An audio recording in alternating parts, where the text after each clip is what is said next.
আসসালামু আলাইকুম। ওয়ালাইকুম আসসালাম। এই বাচ্চার এই দাগটা কিসের দাগ বাবা? ওটা হলো টনসিলের ওষুধ লাগানো দাগ। টনসিলের ওষুধ বাইরে লাগাইছেন? হ্যাঁ, দেখি এই সাইডে আছে কিনা।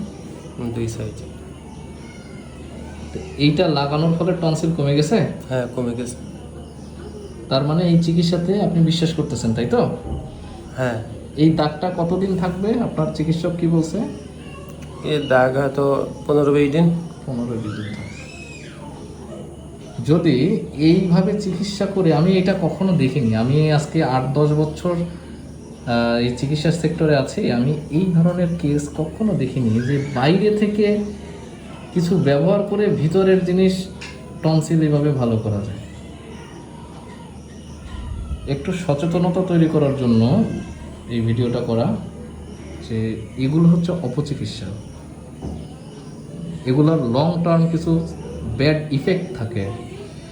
এই যে দেখেন চামড়াটা এখানে পুড়ে গেছে মনে হচ্ছে, এখানে কোনো রকম একটা ইনজুরি হয়েছে। এই ইনজুরি থেকে এটা খারাপ দিকেও কিন্তু যেতে পারে। যে কোনো ধরনের শারীরিক সমস্যায় আপনারা